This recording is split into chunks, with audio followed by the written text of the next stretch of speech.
Well, this is something that was a treat when I first heard what you're about to hear. I said, you know what? I really want you to share this with my Quantum Leap members. In fact, coming to the stage is a very exciting member of Quantum Leap. I met him at the Mastermind Retreat in Santa Barbara. I was blown away by the stories of success. His creative ideas on selling took him from poverty to early retirement in 10 years by the age of 39. He's the author of The Basket of Opportunity. Please welcome from San Francisco, Rick Maher. Thank you. How's everybody doing? Good? I was dancing back there, I promise. I've had a long journey in sales, but my claim to him is doing it with rapport. I couldn't sell a dollar for 50 cents. I really couldn't. And I grew up poor in western Pennsylvania. I'm from Pennsylvania. I live in Marin County next to San Francisco now. But just to get through this story, how I learned how to sell with rapport was when I was in college. To fight my way out of my house and out of that life situation, I went to school. And in my junior year, I actually did an internship selling Kirby vacuum cleaners. Remember those? Pretty cool. Some of you probably still have them. The house will fall down, but that Kirby will still be there.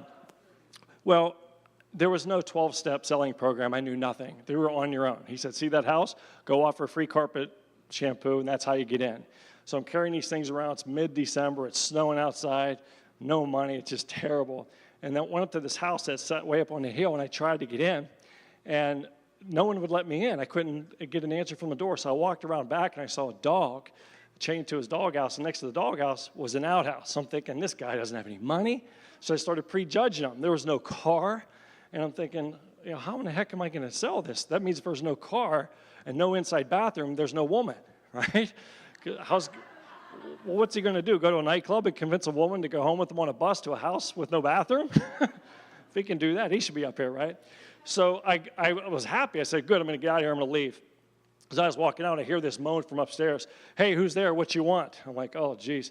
I come over there, and I said, gee, sir, it's a nice day, isn't it? He says, no, it's snowing outside.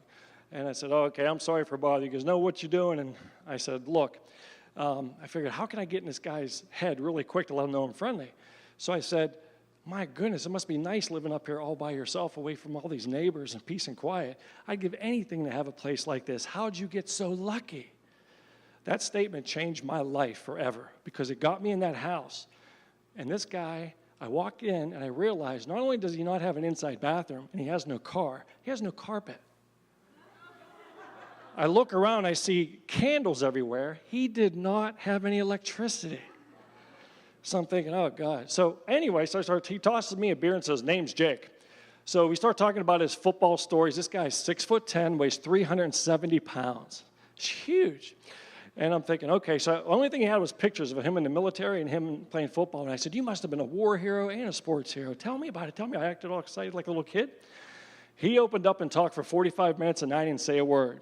Then he said, what you peddling? I said, well, it's a vacuum cleaner. He goes, well, fire up. I said, you don't have any carpet or electricity. So he goes outside, gets a generator, or upstairs he gets a generator and brings it down and says, I don't believe in no fancy electricity. You're going to have to use this. Puts it down. I plug it in. I said, but you don't have a carpet. Goes outside, gets a 3-foot rug, throws it down. Dust flies everywhere. Looks like a scene out of the Monsters movies, right? So I vacuumed it, and then I put the shampoo on. This took 3 or 4 minutes. That's it. So he talked for 45 minutes. I showed him that for 3 minutes, and out of the blue, he said, I'll take that one if it's for sale. I said, you'll what? And these are $1,200. And this guy doesn't have anything. And I said, it's $1,200. I said, so I'm sorry about that, to waste your time. Thanks for letting me in out of the cold. He goes, no, I want that one right there. He leaves, and he goes up this old crickety wooden ladder staircase. And I'm thinking, where's he going? He goes up, he said, you done down there? Did you pack her up for me? I said, what? He said, good, leave her there, you get up here. I'm like, what does this guy want with me in his bedroom, out in the middle of nowhere? He's huge. If I scream, no one would hear it. So I'm thinking, what do I do? This was a big life decision. I was 21 years old. Never been in a cell situation before. I walk up the stairs. He's sitting on the bed, leaning against a table. There's his generator, and he had a refrigerator next to it. He said, come over here and take a look inside. He opens up the fridge. He says, take a closer look. I look in. He has stacks of cash. hundreds, fifties, and $20 bills. There was $450,000. This guy was loaded. He hated banks. He hated city slickers. He didn't like salesmen. And I completely misjudged him. He even said, Rick, you seem like a good feller. I can't count too good. Why don't you reach in there, grab your $1,200 to make your sale, take an extra 100, but if you take any more, he pointed to his gun, I'll know, and I'll shoot you, and no one will hear it. So I'm like 100, 1,000, 200. So I counted out, and he walked me outside. He goes, I bet you never thought in a million years you'd be leaving that vacuum cleaner here with me. I said, no. I said, I'm so embarrassed. He put his arm around me. He said the words I never forgot. He said, never judge a man by his outhouse. He saw me going out there. So the lesson I learned from there was never sell the product. Sell yourself.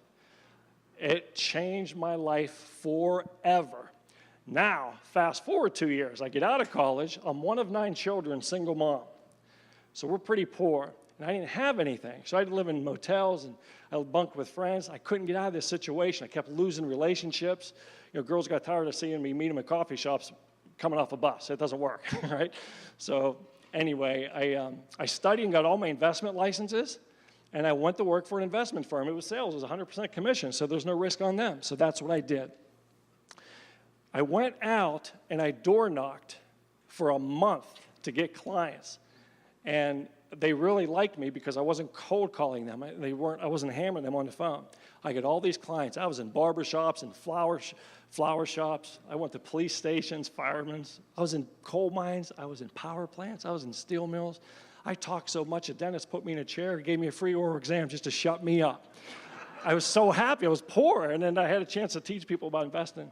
So what I did is I set all these appointments, and I staggered them out for 6 weeks. And I thought, how can I set myself apart to make myself different? Just like I had a quantum leap moment, 18 years ago. So I came up with this basket, and I would go into all these people's homes with this basket. I'd be skipping up. They thought it was Mary Poppins or whatever. And I took this basket into their house. They thought I was having a picnic for them, but I wasn't. I brought this, and I asked the wife if I could go into her bathroom and her kitchen. And I would dump products into this basket. I would go out on the living room floor, and I would dump them into piles based on the products that were in there.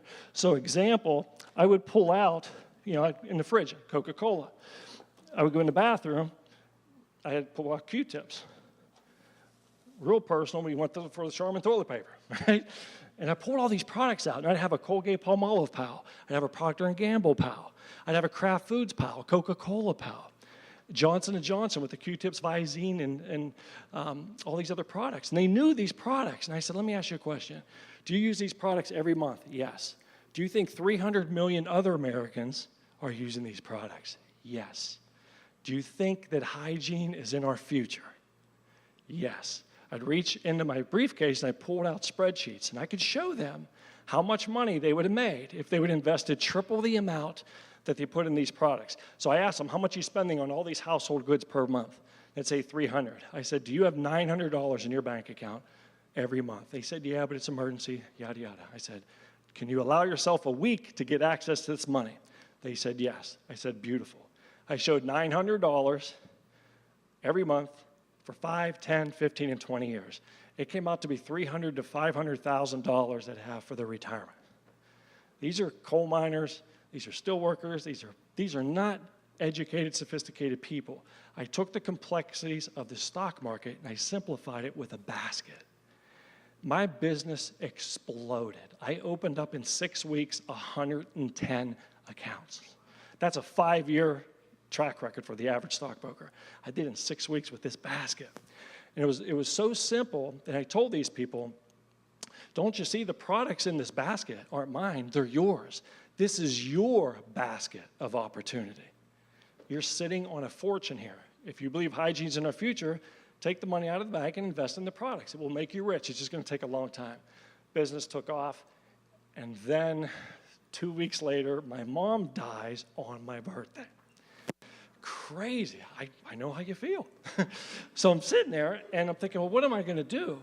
Well, a guy that was in my training for the brokerage firm in California calls me and says, what's going on? I said, well, my mom died. He goes, oh my goodness, anything I could do? I said, yeah.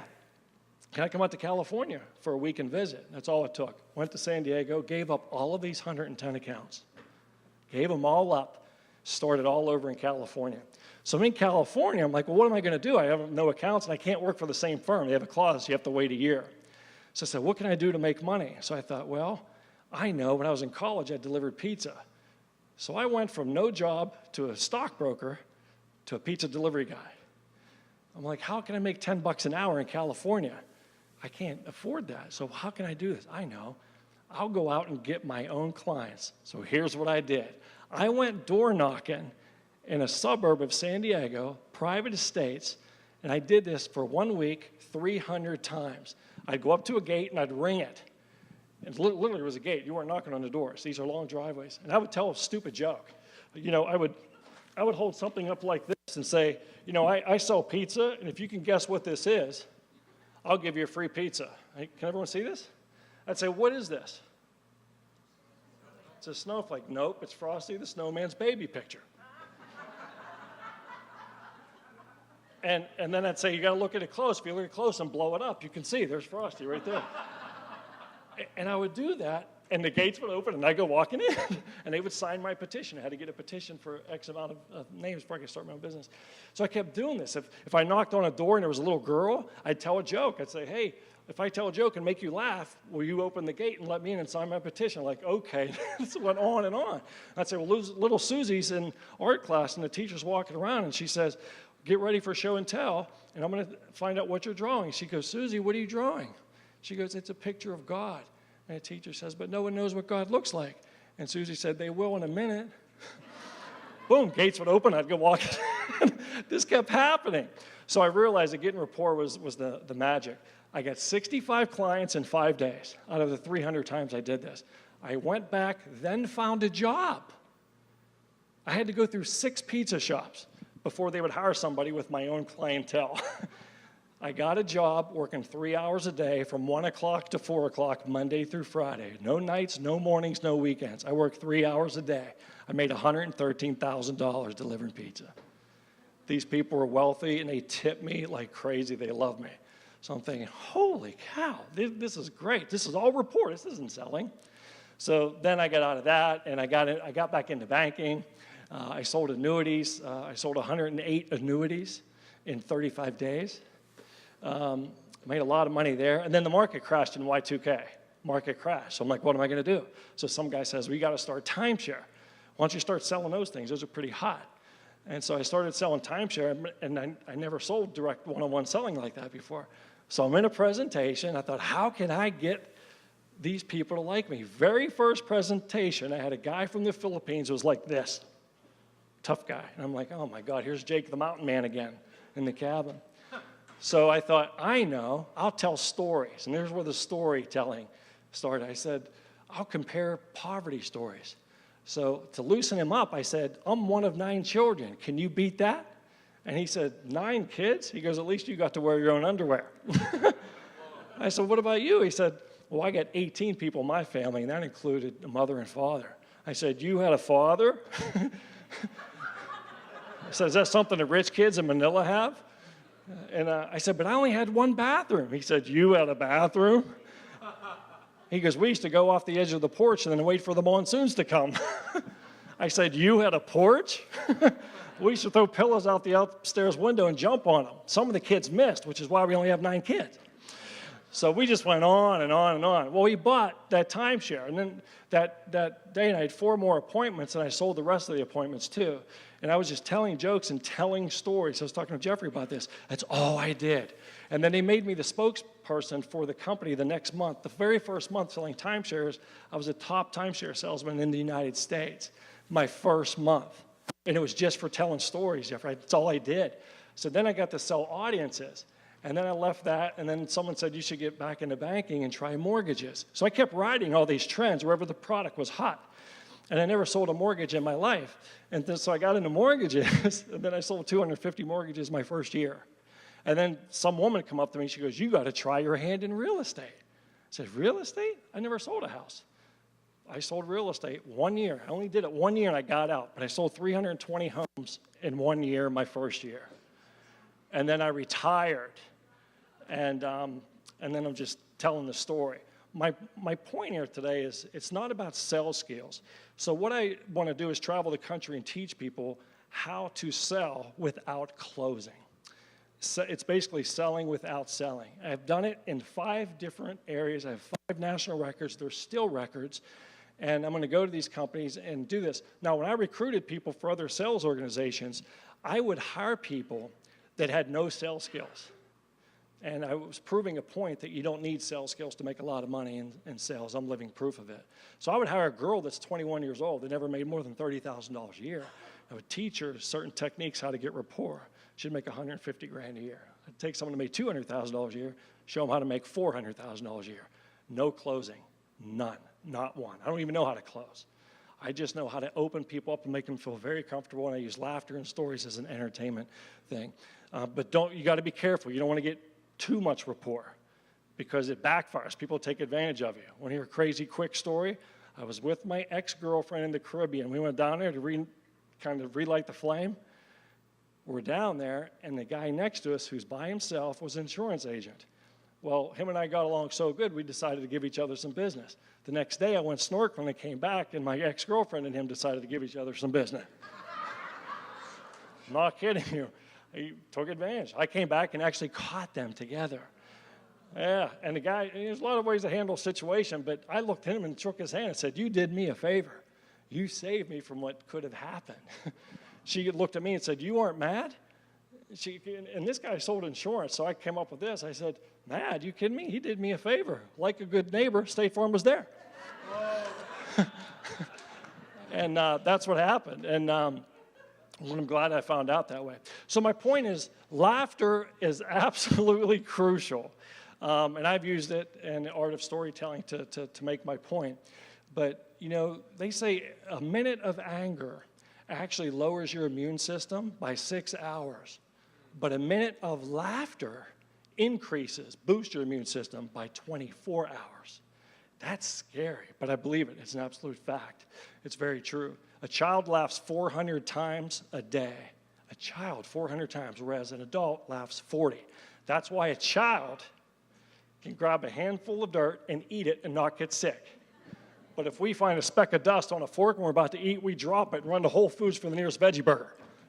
So it's crazy. So that's my show. I'm glad you liked it. I hope everybody here has a great time. I love Quantum Leap. Thank you so much, Steve. Appreciate it.